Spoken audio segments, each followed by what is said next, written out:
Wow wow, আজকের অনুভূতিটা আসলে ভাষায় ব্যক্ত করার মতো নয়, কি অপূর্ব। দেখুন মেঘ, তার মধ্যে আবার এই যে ভরা বৃষ্টি। এই ভরা বৃষ্টিতে আমরা অনেক কষ্ট করে এই ব্লগটা করছি।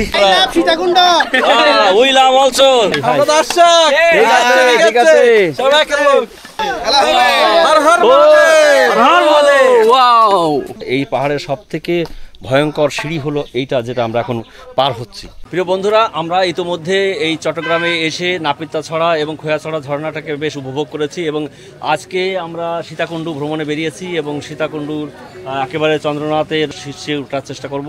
পুরো রুটটা আপনাদেরকে বর্ণনা করব এবং দেখাবো, আমাদের সঙ্গে থাকুন। চলুন প্রিয় বন্ধুরা, আমি ইতোমধ্যে এই চন্দ্রনাথ পাহাড়টা 4 বার এসেছি এবং 4 বারই চন্দ্রনাথ পাহাড়ে উঠেছি।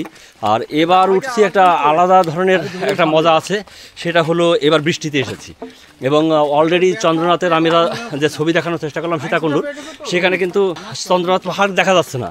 ওর আগে যে বিরূপাক্ষ মন্দিরটা আছে সেটা দেখতে পাচ্ছি, অর্থাৎ এত সুন্দর মেঘে ঢেকে গেছে, আমার খুব ভালো লাগছে। চলুন আমরা আজকে মেঘের রাজ্যে হারিয়ে যাওয়ার একটা সুযোগ আছে। প্রিয় বন্ধুরা, এটা হলো সেই সীতাকুণ্ডু, যে কারণে নাম হয়েছিল, সেই জায়গাতে আমরা যাচ্ছি এখন।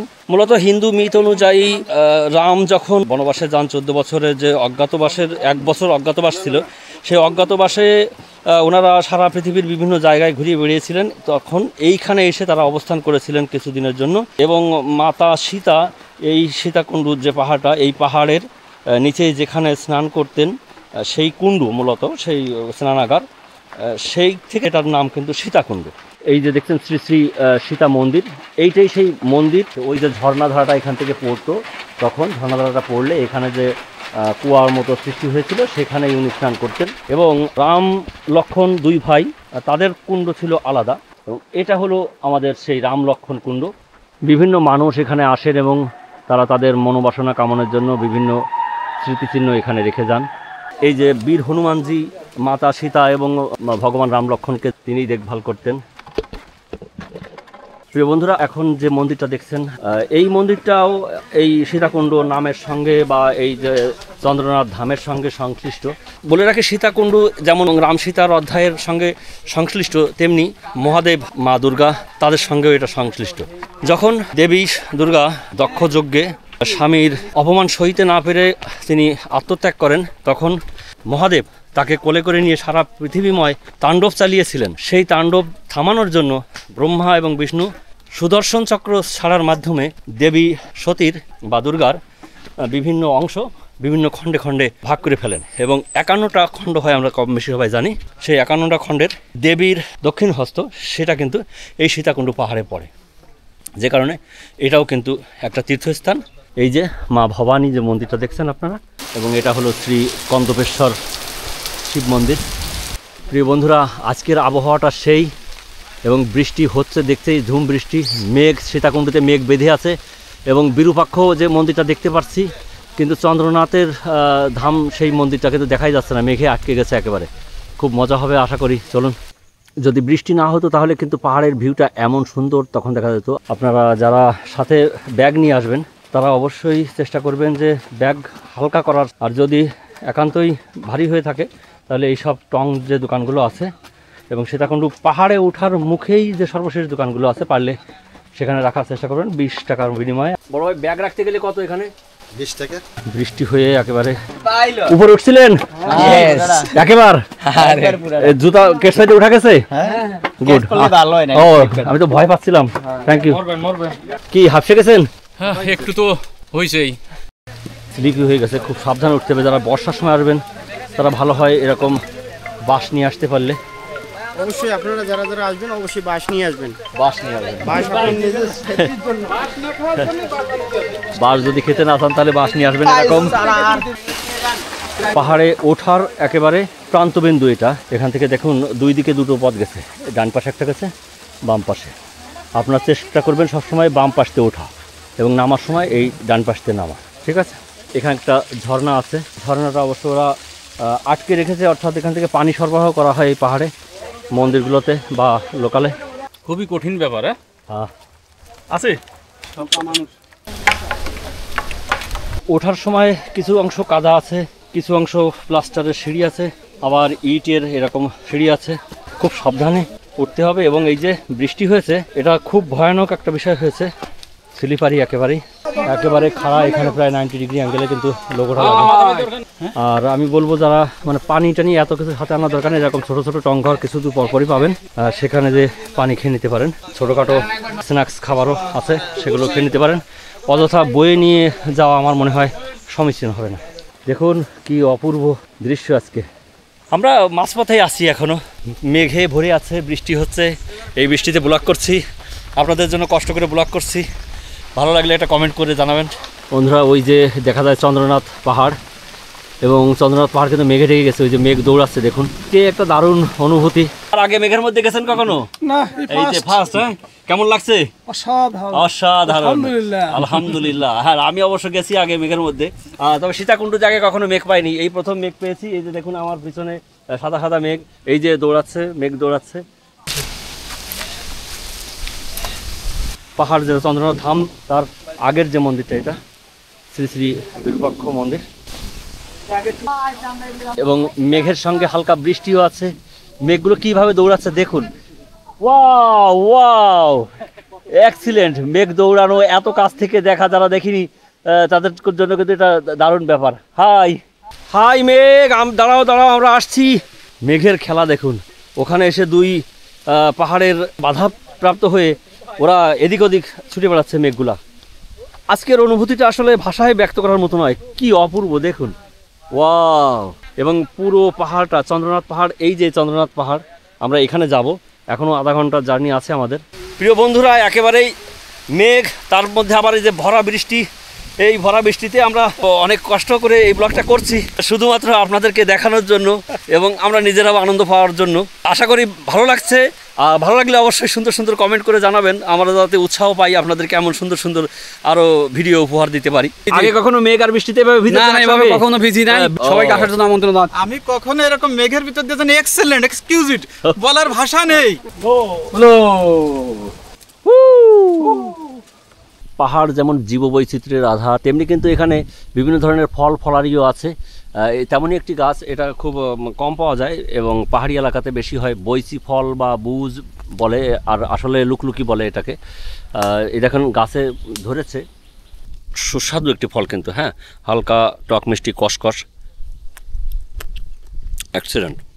তবে গাছের ছেঁড়ার চেষ্টা করবেন না, এগুলো আসলে ব্যক্তি মালিকানাধীন, মানে লিজ দেওয়া রয়েছে। আমরা আসলে গাছের নিচে পড়ে আছে, বৃষ্টিতে পড়েছে, আমরা সেটা খাচ্ছি।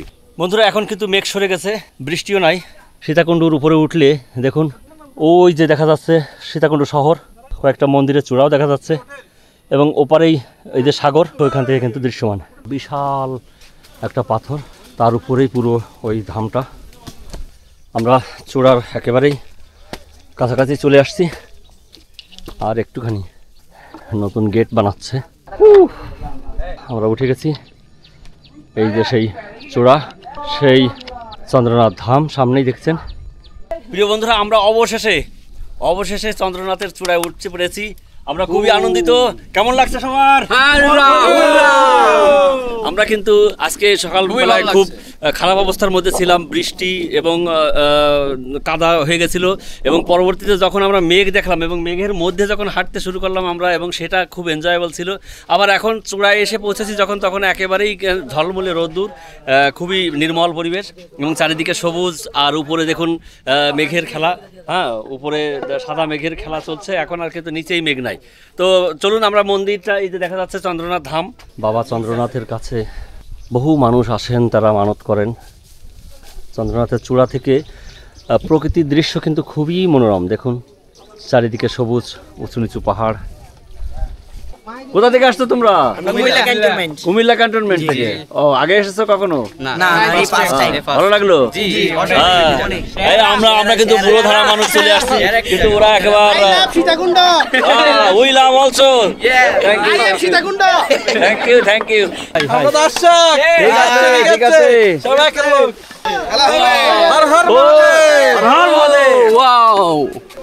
প্রিয় বন্ধুরা, আমরা এখন নামছি। আমরা চন্দ্রনাথ পাহাড় চূড়ায় অবস্থান করে সেখান থেকে একটু বিশ্রাম নিয়ে এবং পৃথিবীর এই সৌন্দর্য উপভোগ করে নিচে নামছি। এই যে সুন্দর একটা বট গাছ দেখছেন, এই যে এই পথে এসে এই যে বট গাছটা দেখছেন, ওই যে সিএনজি গুলো দাঁড়িয়ে রয়েছে ওখানে সিএনজি গুলো দাঁড়িয়ে রয়েছে, আর এই হলো নামার রাস্তা। সাধারণত উঠতে গেলে যদি আবহাওয়া ভালো থাকে তাহলে 2 ঘন্টার মধ্যেই ওঠা যায়, 1.5 থেকে 2 ঘন্টার মধ্যে। আর নামার সময় কিন্তু খুব কম সময় লাগে যদি কিনা আপনারা ঠিক ওই নিয়মে ওঠেন। আপনি যখন উঠতে যাবেন তখন আপনার হাতের বাঁ পাশ দিয়ে উঠবেন এবং হাতের ডান পাশ দিয়ে যদি নামার ব্যবস্থা থাকে তাহলে আপনি স্বাচ্ছন্দ্যে উঠতে পারেন। অর্থাৎ 1.5 ঘন্টা বা 2 ঘন্টার মধ্যে ওঠা এবং 40 থেকে 60 মিনিটের মধ্যে আপনারা নামতে পারবেন। এই যে এই বটতলা, সুন্দর বটতলাতে কিন্তু এখানকার স্থানীয় মানুষজন তারা বিভিন্ন দোকানে বা খাবারের পসরা সাজিয়ে বসে রয়েছে। আপনারা ইচ্ছা করলে এখান থেকে একটু খেয়ে জিরিয়ে তারপরে সিএনজিতে উঠতে পারেন, অথবা ল্যান্ডিং পয়েন্ট থেকে আবার নামতে পারেন। এই নামার পথটা সহজ একটু, কিন্তু অত্যন্ত খাড়া কিন্তু। হ্যাঁ, এখানে দেখুন যে ইটের স্তরটা রয়েছে, এটা কিন্তু সেই প্রাচীন যে ইট টালি সেটার একটা নিদর্শন আমরা এই সীতাকুণ্ডুতে এসে পেলাম। এটা থেকে বোঝা যায় যে এটা কত পুরাতন একটা ঐতিহ্য বা প্রত্নতত্ত্ব এরিয়া, বা ওই যে হিন্দু সম্প্রদায়ের যে ধর্মীয় একটা স্থান, সেখানে বহু আগে থেকেই মানুষ আসা যাওয়া করতো বা স্থাপনা ছিল, সেটা কিন্তু এটা প্রমাণ করে। খুবই পিচ্ছিল হয়ে আছে এবং এই জায়গাটা বিপজ্জনক আরও বেশি। এখানে এসে সবাই সাবধান থাকবেন, মানে নিচেই তাকালেই কিন্তু আপনার পিলে চমকে যাওয়ার মতো অবস্থা হবে। দেখুন একেবারে লম্বা দূরত্ব, এখান থেকে প্রায় 200-300 ফিট নিচে দেখুন একেবারে কিছুই দেখা যাচ্ছে না। জাস্ট 90 ডিগ্রি অ্যাঙ্গেল করলে যেমন মনে হবে আপনার, সেই স্টাইলের কি অবস্থা। এই পাহাড়ের সব থেকে ভয়ঙ্কর সিঁড়ি হলো এইটা, যেটা আমরা এখন পার হচ্ছি, এবং এখানে খুব মাথা ঠান্ডা রাখতে হবে। আমি 200 ফিট বলছিলাম, তা নয়, ঠিক আসলে মনে হয় 400-500 ফিট এরকম টাইপের আপনাকে যেতে হবে এই রকম পথ পাড়ি দিয়ে, এবং ঝুঁকিপূর্ণভাবে লাফঝোপ দিয়ে দ্রুত নামার চেষ্টা করা যাবে না, বিশেষভাবে এই বৃষ্টির সময়। এইটা পার হয়ে আসলাম। ঠিক ঠিক, মানে আপনার মনেই হবে যে এটা আমি মনে হয় পার হয়ে আসতে পারিনি।